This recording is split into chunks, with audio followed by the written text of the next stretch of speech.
First of all, I'm so sorry for the delay between this and the last episode.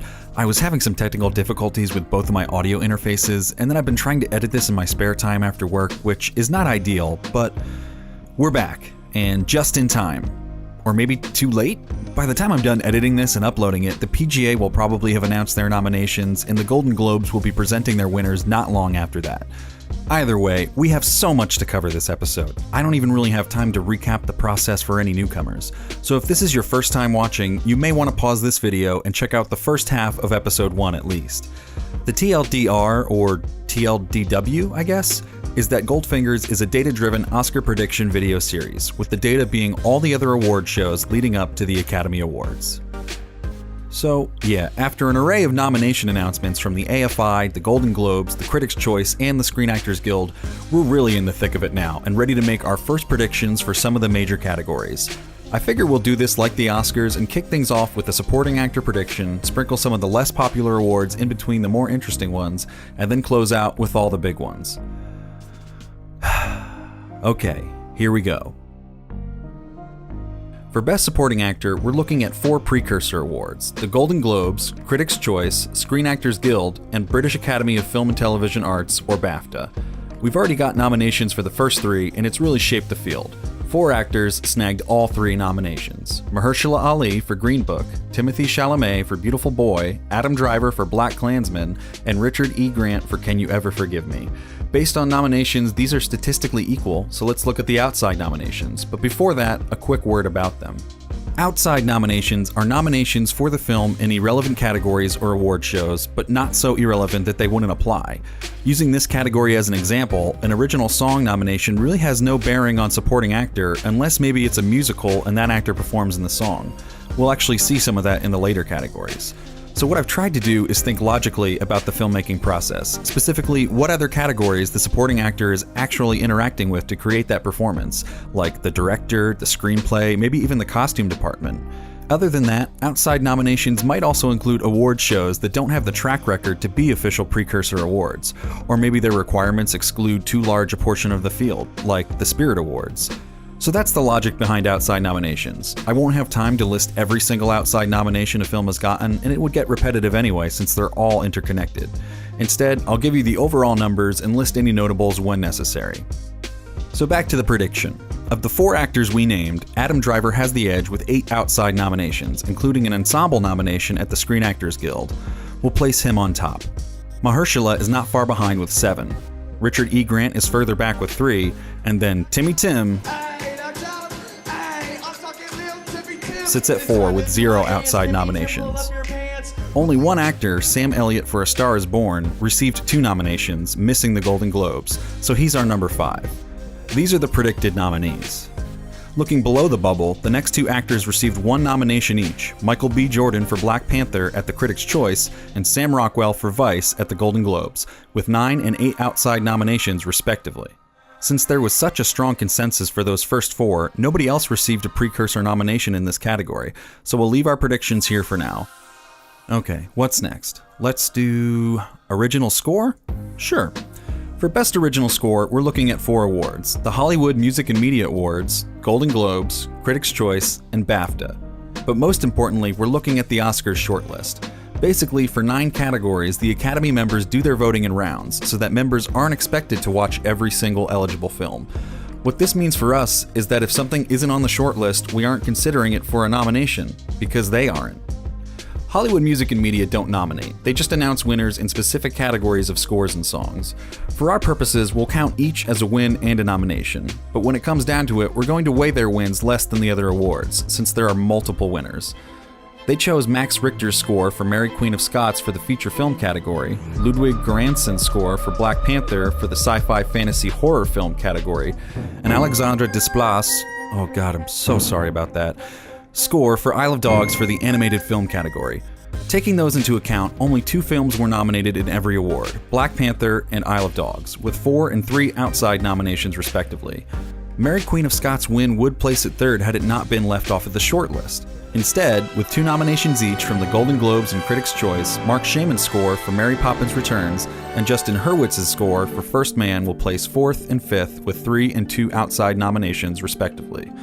Then we'll place Nicholas Britell's score for If Beale Street Could Talk in 5th with a Critics' Choice nomination and 3 outside nominations.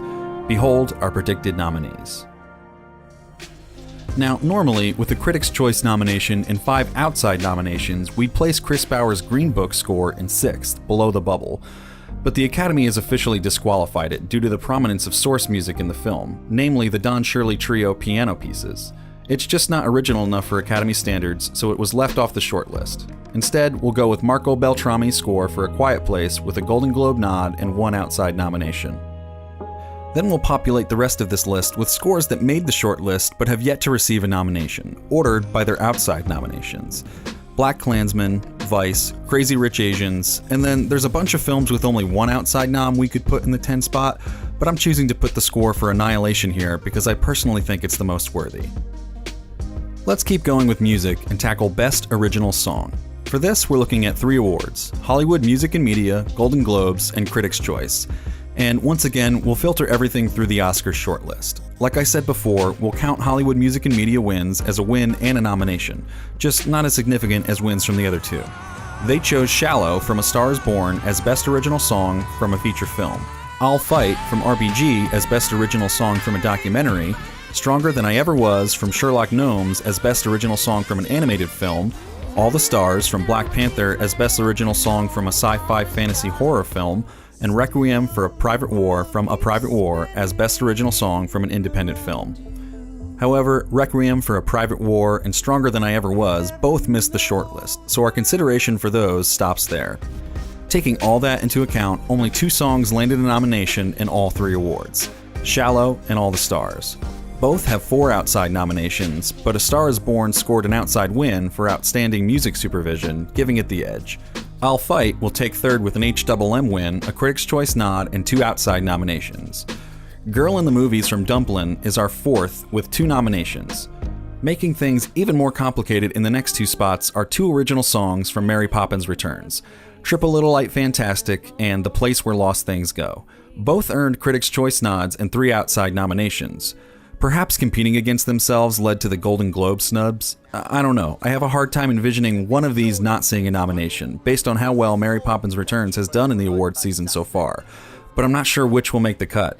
After seeing the movie, my gut tells me Trip a Little Light Fantastic has the edge, as it's a more traditional show tune, and it's a big set piece for the whole film. Having the star of Hamilton definitely doesn't hurt either. Just know that both of these are above Revelation from Boy Erased with only 1 Golden Globe nomination and nothing else. Below that, I'm filling it in with a few notables from the shortlist. A Place Called Slaughter Race from Ralph Breaks the Internet, OyahYtt, I guess that's how you'd say it, from Sorry to Bother You, and Suspirium from Suspiria. But this has always been a tough category to predict, so beyond Shallow and All the Stars, nothing would really surprise me here. Anyway, onward. Let's get a good one in here. Best Supporting Actress. We're looking at the same 4 awards as Best Supporting Actor: Golden Globes, Critics' Choice, Screen Actors Guild, and BAFTA, with nominations already in for the first 3. Earning nominations in all 3 were Emma Stone and Rachel Weisz for The Favorite, and Amy Adams for Vice. Statistically, Stone and Vice are equals, with 11 outside nominations basically earning praise wherever they're eligible. I'm going to give Stone the edge based on her recent Oscar success, namely her nomination in this category in 2014 for Birdman and her Best Actress win in 2016 for La La Land. Vice has 1 nomination and a win in this category, but back in 2006 for The Constant Gardener. We'll place Amy Adams in 3rd with 8 outside nominations, but I won't be surprised if she wins here either, as a sort of retroactive apology for the infamous snub of her performance in Arrival. Our next 2 spots both earned Golden Globes and Critics' Choice nods. Regina King seemed to be leading this category in the early goings with all the right momentum for her performance in If Beale Street Could Talk, until she was snubbed by the Screen Actors Guild. But don't even get me started on the SAG nominations. Bizarre, to say the least. We'll place her 4th with 8 outside nominations, and Claire Foy in 5th for her performance in First Man, also snubbed by the SAG. Then, with a SAG nod each, we've got Emily Blunt for A Quiet Place and Margot Robbie for Mary Queen of Scots, 3 and 1 outside nominations respectively. Nicole Kidman will bring up the rear with a Golden Globe nod and no outside nominations for her performance in Boy Erased. Let's tackle an interesting category: Best Foreign Language Film. We'll be using the Golden Globes, Critics' Choice, and BAFTAs here. 3 films have received nominations from the first 2: Capernaum, Roma, and Shoplifters. It should come as a surprise to no one that Roma is at the top here. There has been nothing but hype around this film since it premiered at Venice, and it's the only one of the foreign language films that is also contending in other categories. Shoplifters will be number 2 with 1 outside nomination, and Capernaum will be number 3 with 0. Below that, Burning has 1 official nomination and 1 outside nom. I'll place that 4th. Cold War and Never Look Away each have an official nomination but 0 outside noms. I'm going to give Cold War the 5th spot based on a warmer critical reception overall, but that could easily be Never Look Away as well. Below that, we have 3 films that weren't even on my radar until the shortlist was announced: Ica, Birds of Passage, and The Guilty. Again, with nothing else to go on, we'll order these by overall critical reception. The Guilty, then Birds of Passage, then Ica. And these are the only 9 films on the Oscar shortlist, so our list ends here as well. For Best Animated Feature, we're looking at the Annie Awards, the Golden Globes, the Critics' Choice, PGA, and BAFTA. The first 3 have announced their nominations, and 4 films received nods from all 3: Incredibles 2, Isle of Dogs, Ralph Breaks the Internet, and Spider-Man Into the Spider-Verse. The only film with an outside win is Isle of Dogs for Best Animated Score at the Hollywood Music and Media Awards, so that's our number 1.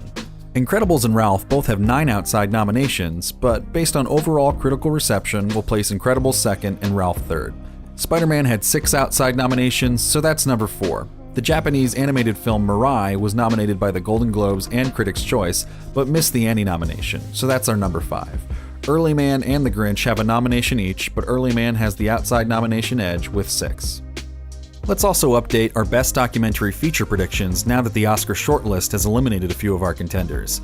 Hal and Hitler's Hollywood were both left off of the shortlist, so we'll bump Hale County this evening to the 8th spot and fill in the rest with The Silence of Others and Of Fathers and Sons, the only other eligible films with official nominations. Okay, back to the new stuff. Best Original Screenplay, maybe?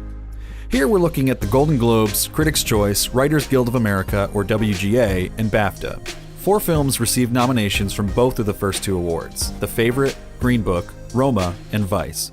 Normally we would put Roma at the top with the only outside win of the group, but that win was the special award from AFI, which is essentially just their way of honoring a film that was ineligible for their top 10 list. With 15 outside nominations, I feel much more comfortable putting The Favorite on top, followed by Vice, Green Book, and Roma with 11, 10, and 6 outside nominations respectively. 8th Grade, A Quiet Place, and First Reformed all received Critics' Choice nominations while missing the Golden Globes. 8th Grade has 8 outside nominations, so that's our number 5, while A Quiet Place and First Reformed each had 4. Give a tiny edge to A Quiet Place for a warmer critical reception.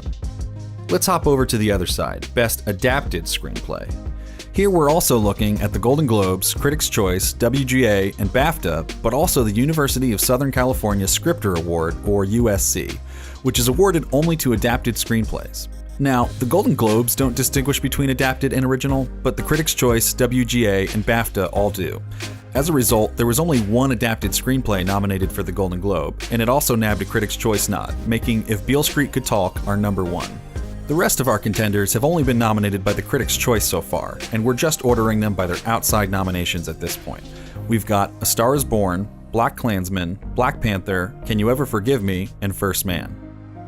Now, all of the other technical awards only have the Critics' Choice nominations to go on so far. For some, not even that. So rather than just reading a list of Critics' Choice nominations, we'll save those for next time when we have more data and finally get to the big 4: Best Actor, Best Actress, Best Director, and Best Picture. Ladies first, so let's start with Best Actress. For Best Actress, we're looking at the Golden Globes for Comedy and Drama, the Critics' Choice, the Screen Actors Guild, and BAFTA. Since the Golden Globes divide comedy and drama here, there are 5 awards but only 4 possible wins and nominations for each actress.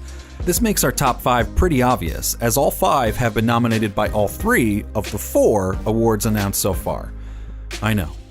Emily Blunt for Mary Poppins Returns, Glenn Close for The Wife, Olivia Colman for The Favorite, Lady Gaga for A Star is Born, and Melissa McCarthy for Can You Ever Forgive Me.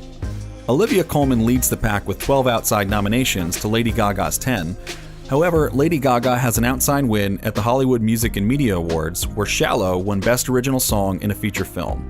Since Lady Gaga performs the song in character, we count that as an outside win and place her above Colman. Then in 3rd, 4th, and 5th, with 7, 2, and 1 outside nominations respectively, are Emily Blunt, Melissa McCarthy, and Glenn Close. respectively. Guys, please bear with me on this series. It's really hard to write all this information out in a concise manner without sounding repetitive. I'm trying. Okay, looking below the bubble, everyone has only one nomination, sorted by their outside nominations. In order, Yalitza Aparicio for Roma, Elsie Fisher for 8th Grade, Constance Wu for Crazy Rich Asians, Toni Collette for Hereditary, and Charlize Theron for Tully. Let's add the Y chromosome here and cover Best Actor. Same as Best Actress, we're looking at the Golden Globes for Comedy and Drama, the Critics' Choice, the SAG, and BAFTA, with the same nominations already announced: Golden Globes, Critics' Choice, and SAG. This time, we've got 4 actors receiving all 3 possible nominations so far: Christian Bale for Vice, Bradley Cooper for A Star is Born, Rami Malek for Bohemian Rhapsody, and Viggo Mortensen for Green Book. Bradley and Bale sit atop this list with 10 outside nominations each, but just like Lady Gaga, Bradley Cooper's performance in Shallow nets him an outside win and the #1 position. Then Bale, Viggo Mortensen, and Rami Malek. The 5th spot is a little tougher. 2 nominations each were earned by John David Washington for BlacKkKlansman and Willem Dafoe for At Eternity's Gate. But with literally 0 outside nominations, we'll slot Willem Dafoe below Washington at number 5. From here on out, the actors only managed 1 nomination each, ordered by their outside nominations. We'll go with Ethan Hawke for First Reformed, Lin-Manuel Miranda for Mary Poppins Returns, Ryan Gosling for First Man, and John C. Reilly for Stan and Ollie. Now let's direct our attention to Best Director. You see what I did there? Here we're looking at the Golden Globes, Critics' Choice, the Directors Guild of America, or DGA, and BAFTA. The first 2 have announced their nominees, and they've made our predictions pretty easy, with 5 directors being nominated by both: Bradley Cooper for A Star is Born, Alfonso Cuarón for Roma, Peter Farrelly for Green Book, Spike Lee for BlacKkKlansman, and Adam McKay for Vice. So these are definitely our predicted nominees as of now. It's just a question of order. We're going to put Cooper in first with 16 outside nominations and 1 outside win for Outstanding Music Supervision. Some might consider that a stretch since he's not the official music supervisor, but you have to imagine that he's still overseeing and approving the music supervisor's decisions, especially given how intimately involved he seems to have been with this film. I'm going with it. In second, we'll put Adam McKay for Vice with 15 outside noms, then Peter Farrelly with 13, then Alfonso Cuarón and Spike Lee with 11 each. Cuarón technically has an outside win, but it's the AFI Special Award we were talking about before. I'm not comfortable putting him above some of the nomination powerhouses like Vice or Green Book, but it's enough to give him an edge over Spike Lee. Below that, we've got 2 directors only nominated by the Critics' Choice Awards, which nominated 7 this year. Yorgos Lanthimos is clearly the favorite over Damien Chazelle for First Man. He's got 23 outside nominations to Damien's 11, and that's all we've got so far. And now for the big show, Best Picture. I'm going to place the bubble at 9 films. The Academy used to only nominate 5, then in 2009 they switched to 10, and then 2 years after that they made it more complicated. The Academy now nominates between 5 and 10 based on the single transferable vote system. What that means is that the Academy voters submit their ballots as ordered lists. A film must receive 5% of all first place votes to be nominated. If that turns out to be more than 5 but less than 10 films, those are the nominees. If it's more than 10, the bottom candidate is eliminated and the Academy considers the second place votes on ballots that listed that film first. And you keep going like that from the bottom up until there are only 10 films left. Since that change, we've yet to have 10 nominees again. We've had 9 nominees 5 times and 8 nominees 2 times. So we're going to aim for 9 films being nominated and the rest missing the cut. But first, let's talk about the elephant in the room, and the biggest pain in my butt, Roma. Roma has been near the top of everyone's predictions for most of the year, and if you've seen it, it's clearly one of the best pictures of the year. It's at once both an intimate black and white art film while also being a technical masterpiece, written and directed by someone with a whole lot of Oscar clout. Not to mention, someone who calls Guillermo del Toro, who won Best Picture last year for The Shape of Water, and Alejandro Iñárritu, who won Best Picture in 2015 for Birdman and narrowly missed winning another in 2016 for The Revenant, his best friends. It just seems like it's the picture to beat. But it's a foreign language film, which has kept it ineligible for certain precursor awards which don't allow foreign language and English language films to compete in the same categories. And that has made it very hard to recognize which awards it was not eligible for and which awards it missed simply on merit. Consequently, there isn't enough data to put it at the top or even near the top of this list. And if we were basing this purely on empirical data, I couldn't even predict that it would be nominated. But let's go through this list anyway. I'm going to start at the bottom for dramatic effect. So starting at the bottom, in last place out of 15 predicted films is A Quiet Place with 1 nomination and 5 outside noms. With 1 nomination and 6 outside noms, First Reformed. With 1 nomination and 8 outside noms, 8th Grade. 1 nomination, 11 outside noms, First Man. And then Roma. 1 nomination, 12 outside noms, but I have to listen to my gut here. I think the data is skewed by the foreign language and eligibility. I have to assume that this film will be nominated. I'm gonna place it 9th, above the bubble. It feels like it should be higher, but the data's not there yet, so I'm playing it safe. As we stack up some of these other precursor awards, I think the empirical handicap that Roma is competing with is going to correct itself. Then with 2 nominations and 5 outside nominations each, we've got Bohemian Rhapsody and Crazy Rich Asians. We'll give the edge to Crazy Rich Asians for their warmer critical reception and the film's cultural importance. Above Roma in 8th, we have Vice with 2 nominations and 15 outside noms.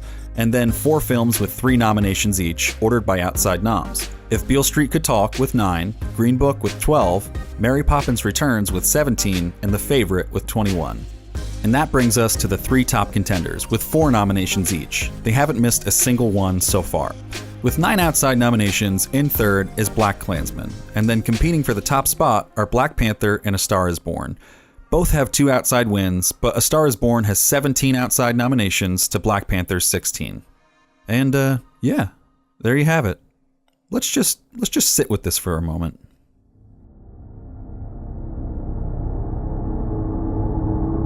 I hate you. You've ruined everything. You've messed my whole system up.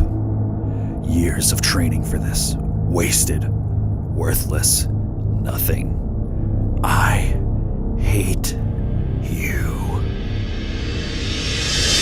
Anyway, check out our review of Roma this Thursday. Let's calendar up and skedaddle. By the time this comes out, the PGA nomination should be out already, and the Golden Globes will announce the first winners of the Best Picture race the night that this episode drops, probably.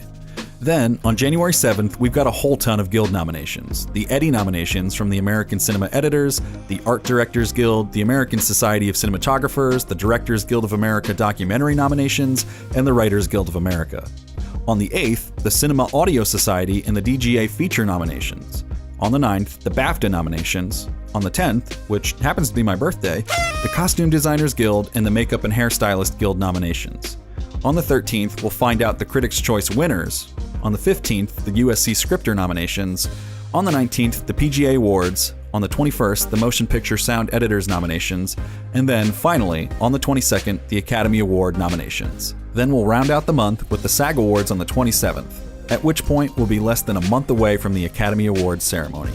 We're almost there, guys. Alright, I'm sorry that this was so long. There was just so much to cover. And I'm also really sorry that this was so late, too. I'm hoping to put the next one out the week of January 14th to cover that massive spray of nominations the week before and the Golden Globes, but only time will tell. Anyway, thanks for watching, and I'll talk to you guys soon on the next episode of Goldfingers.